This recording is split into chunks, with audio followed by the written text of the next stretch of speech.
Баршаңызға сәлем, менің каналыма қош келіпсіздер. Қысқа қарай дайындығымызды ары қарай жалғастырамыз. Бүгін кереметтей 40 қабат қосылған лечо салатын дайындаймыз. Салатымыз өте дәмді, тәбет ашарлықтай болып шығады. Салатты видеода барынша мұқият, асықпай көрсеттім. Сондықтан да маңызды сәттерді жіберіп алмау үшін видеоны өткізбей, соңына шейін қарауларыңызға кеңес беремін. Салатты қыста қою тағамдармен немесе нанға жағып жесеңіздер де өте дәмді. Осындай салат жапқандарыңызға өкінбейсіздер. Ең алдымен қақпақтарды қайнатып, банкаларымызды булап, стерилизация жасап алдық. Керекті көкөністерімізді тазалап жуып алдық. Қанша мөлшерде керек екенін видеоның астында сипаттамаға жазып кетемін. Қызанақтарды ет тартқыштан өткізгенге ыңғайлы болу үшін осында кішкене бөліктерге бөліп шығамыз. Қызанақтың барша піскен, су татымаған етті тәтті түрін таңдаңыздар. Ыңғайлы етті бөліктерге бөліп алған соң осылай ет тартқыштан өткізіп аламыз. Болмаса блендермен майдалап езіп алсаңыздар болады. Сәбіздерді осындай арнайы кәріс салатына арналған теркадан ұзыншалап өткізіп аламыз. Немесе өздеріңіз майдалап турасаңыздар да болады. Пияздарды күнделікті тамаққа турағандай жартылай сақиналап турап аламыз. Келесі кезекте болгар бұрыштарын 4 бұрыштылап тураймыз.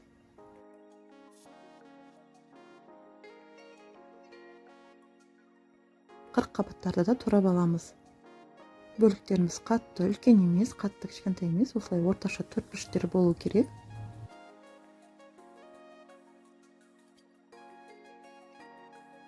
Ары қарай қалаған аскөктерімізді майдалап тураймыз. Мен укроп пен петрушканы таңдадым. Сіздер кинза немесе сельдерей қоссаңыздар да болады. Сарымсақ пен ащы бұрыштарды да майдалап турап аламыз. Міне барлық көкөністерді турап дайындап қойдық. Енді салатымызға кірісеміз. Үлкендей көкөністеріміз сиятындай ыдысқа 200 мл май құйып қыздырып аламыз. Егер де менің арнама жазылмаған болсаңыздар, міндетті түрде жазылып алыңыздар. Қызған майымызға дайындап турап қойған пиязымызды қосамыз. Пиязды жақсылап араластырып, 5-7 минут уақыттай сарғайғанша қуырамыз.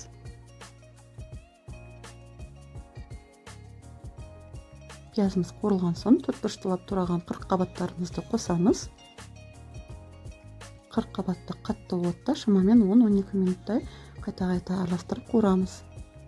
40 қабаттың мөлшері ұлғайып, сәл жұмсару керек. 40 қабаттар бір-біріне жабысып қалса жақсылап араластырып жіберіңіздер. 10-12 минуттай қуырылған соң, мөлшері осылай азайған соң, келесі кезекте ұзыншалап өткізілген сәбіздерімізді қосамыз. Сәбізді де шамамен 10 минуттай уақыт қуырып аламыз. Сәбіздің де көлемі кішірейіп, жұмсару керек. Жақсылап қуырып алған соң, келесі кезекте 4 бұрыштылап тураған болгар бұрыштарын қосамыз. Салатымыздың түсі әдемі болып шығу үшін болгар бұрышын осылай жасыл және қызыл түсінен араластырып турап қостым. Болгар бұрышы жұмсарғанша шамамен 5 минуттай уақыт қуырып аламыз. Осылайша көкөністің бәрін жақсылап жұмсарғанша қуырып алдық. Ендігі кезекте ет тартқыштан өткізілген немесе блендерден майдаланған қызанақтарымызды қосып жақсылап араластырамыз. Егер салаттың қою емес, сұйықтау болғанын қаласаңыздар, қызанақты көрсетілген мөлшерден көбірек қоссаңыздар болады. Көкөністерімізді жақсылап араластырып, қатты отта қайнағанын күтеміз. Бұрқылдаған соң астын басып, орташа отта жарты сағаттай қайнатамыз. Жарты сағаттай қайнаған соң дәм талғамдарыңызға қарай қант, тұз қосып дәмін келтіріп аламыз. 3-4 дана лавр жапырағы мен 1 уыс қара бұршақты қосамыз. 70% ас уксусынан 1 қасықтай қосамыз. Қаласаңыздар 2-3 қасық қоссаңыздар да болады. Егер 9% уксус болса, 100-150 мл қосу тиіс. Енді майдалап турап алған сарымсақтарымыз бен ащы бұрыштарымызды қосамыз. Егер салаттың ащы болғанын қаласаңыздар, ащы бұрышты көбірек қосыңыздар. Туралған аскөктерімізді де қосып жақсылап араластырып, ары қарай 10-15 минуттай уақыт қайнатамыз. Қайнап салатымыз дайын болды. Көріп тұрғандарыңыздай салатымыздың түрі тәбет ашарлықтай, түсі өте керемет болып шықты. Астықтай қайнап тұрған күйінде дайындап қойған банкаларымызға құйып шығамыз. Сипаттамада көрсетілген мөлшерден 6 литр салат шықты.